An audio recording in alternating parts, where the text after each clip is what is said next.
What's a good word, everyone? It's your boy DKB here. I just want to say thanks for all the support. The channel's been steadily growing, and the number you see below, you can drop a text, shoot a voicemail, any ideas, topics, collabs, etc. you guys want to see. I'll include them in future videos and live streams, and I'll catch you again. Be easy. What's a good word, Jets fans? It's your boy DKB here. So I know that we're coming off the Mike Vrabel interview, and we've had as positive news as we can receive during the early run, and we'll see what happens after he has some other interviews. I think the Bears and the Saints are coming up for him from what I saw. We also potentially have Patriots that may look to fire Mayo to make room for Vrabel. So we'll see what pans out there. But one of the things I love is that the New York Jets are truly casting that net far, and they're not resting on their laurels on just Mike Vrabel or nothing, right?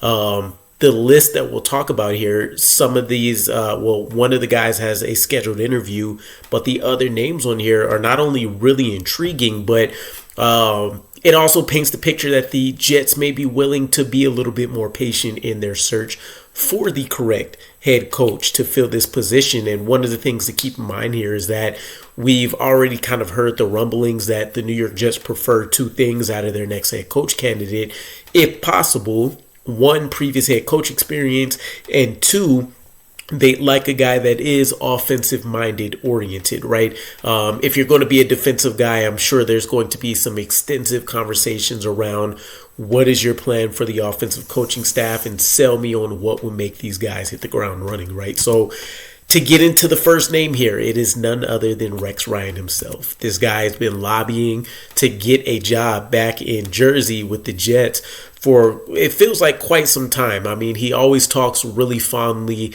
of the New York Jets. And specifically in the last couple of weeks, you've seen him on what feels like every radio station possible, dropping more than just hints that he wants to return to New York. He feels like he can do an excellent job and overachieve where we've seen Salah and where we've seen Bowles and where we've seen Gase and all of these guys come in and fail, right? So obviously, he has the resume. He kind of has the pedigree and the allure for fans that have been around when we did have the success and we had the back-to-back championship games and we were in the playoffs consistently, and we really embraced that ground and pound mentality, right?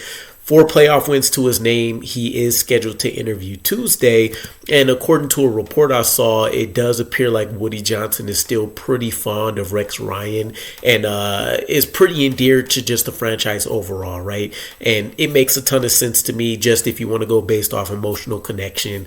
Again, the only success Woody has truly seen with this franchise since taking over has come by way of Rex Ryan. So it's at least worth giving him his chance to come in and make his case for why he'd be the best guy to come back in.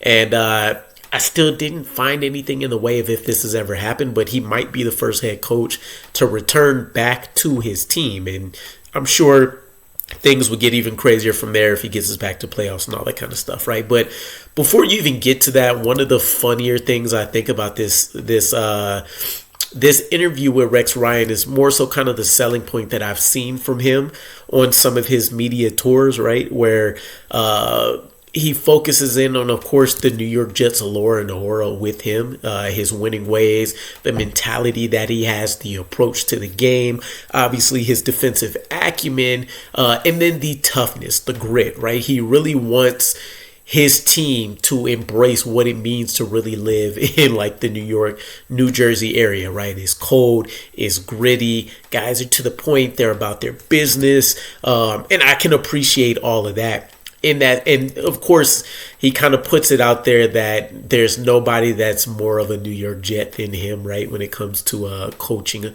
the coaching aspect, and I just find that a little bit ironic because I would imagine there's also going to have to be some explanation about how, when we did relieve him of duties previously, he went to the division rival Bills, right? And we've seen other players kind of make that same jump, right? It's the same kind of conflicting feelings you get about wanting to celebrate Darrelle Revis, but also remembering that he won a Super Bowl with the Patriots. So it is what it is from that point. Just something that's a little bit funny to me. But when you get into some of these other names, this is where things really start getting interesting and heating up.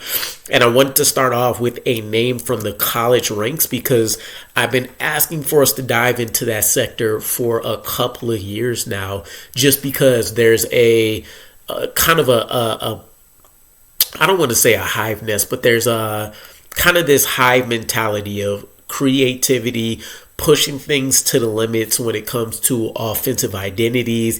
Defensively, guys just want to put out solid products, right? Try to stop whatever it is you can stop, but you don't necessarily see overwhelming forces. So when it comes to try to picking up a guy in college with an offensive background or has had success, even if they are defensive minded, Matt Campbell from Iowa State is one of the ones that come to mind. And a lot of these guys is intriguing because these are people that we've reached out to at some point before, right?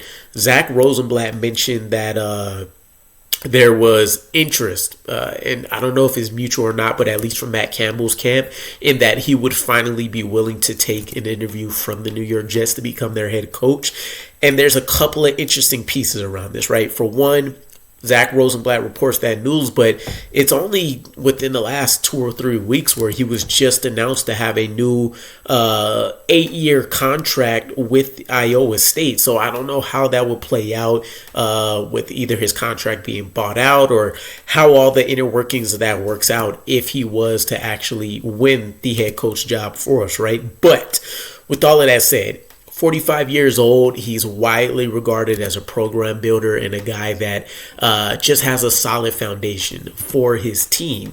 You look at what he's done, and there's also some connective tissue here, so keep that in mind. The New York Jets can also tap into Breece Hall and Will McDonald to really get their thoughts on what his genetic makeup is, right? What's kind of his coaching DNA, how that would translate to the NFL ranks, which he's never been in. He's strictly been in college. And I love kind of the duality of having one guy from offense and defense as well.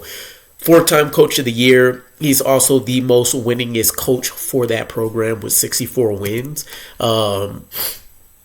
And he's coming off a huge bowl game. I believe they just hit double-digit wins for the first time in program history or something close to that likeness. So very intriguing name. I would love to see him come in and kind of see what the school of thought around that is. 2 names from the NFL ranks, though. Kliff Kingsbury, currently with the Commanders. Josina Anderson actually announced not only Kliff, but Arthur Smith as well as 2 names that the New York Jets have really been bowling over internally to bring back in for interviews. And both of these guys are people that we've reached out to at some point when we were looking for our previous head coach. So at that time, you look at Kliff Kingsbury, and he's a guy that didn't happen to get the job, of course, but he has former head coach experience. He's also offensively oriented. So he's checking off those boxes New York will look for. When you talk about this turnaround, right, a lot of people were very down bad on Kliff Kingsbury after his stint with Arizona and kind of seeing that Kyler Murray didn't necessarily go anywhere, although some people considered him anywhere from average to above average. But it just really felt like he never got Arizona to turn the page from when he took over. And he actually spoke to that to some degree, which I was invested in the commentary, right? Paraphrasing this, of course, essentially what he mentioned is that he felt like what went wrong for him in Arizona was that he never really set the foundation and the expectation for what he wanted to see, what he envisioned, how he expect things to get done. And a lot of that he gave credit to seeing how Dan Quinn operated, him coming in, instantly installing the identity, the expectations. And so I love that there's the critical thinking, the ability to be introspective there and figure out how he can actually get better from what he's already done. So part of a massive turnaround with the Commanders, of course, one of the huge selling points is going to be that he led a rookie quarterback to the playoffs. And it wasn't just like they got in by the skin of their teeth. This is a team that has had top quarterback play. It's a top 10 DVOA team offensively, which basically just means I forget what the actual acronym for DVOA is, but it's the, if you want to talk about the standard level of play and then who falls on that spectrum, right? So if you're a top 10 team, you've been performing well above what your roster says that you should be. And I think that's the case. Nobody in their right mind that I've seen before the season started or since really expected to see this significant of a turnaround, right? And obviously, you're talking about a number 2 overall pick here, but you can also look at what's happening with Caleb Williams and say it would have been very easy to screw this up with the guy that many people may not have necessarily felt was the best to take the job in Kliff Kingsbury. So super excited about just the recency bias of what he's been able to do. There are question marks about if he will be, willing to even come out. He had a quote that says something along the lines of, at some point he wants to see how everything plans out or plays out, and that he is very happy with his situation with the Commanders, right? So he can kind of pull that Ben Johnson type situation, and if he doesn't really fall in love with the situation or feel like he can make a strong impact in year one with that team, he could look to just run it back, and things look promising, right? You have your quarterback of the future in play, definitely feels like a franchise guy, pieces all around him, Dan Quinn to really mold the defense, Kliff to continue to put his blueprint on the offense, and you'd only expect things to get better. So he could run it back and look to make more history, right? Be the first NFC East team to win back-to-back,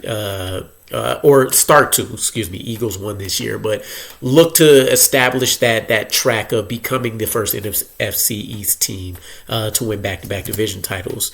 And then you have Arthur Smith.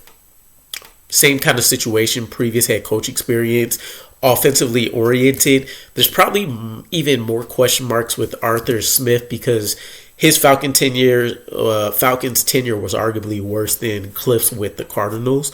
But he has a little bit more of a staple to him, right? Where Kliff Kingsbury is a little bit up and down, some good things with the Cardinals, some bad things with them, and then, of course, some great things here with the Commanders.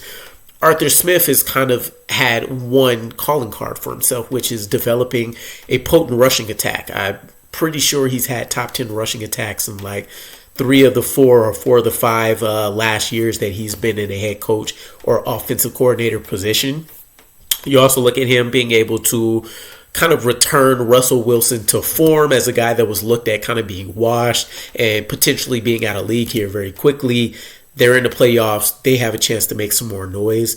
And of course, as mentioned, we have the previous experience with him, right? We actually looked at bringing him in this offseason,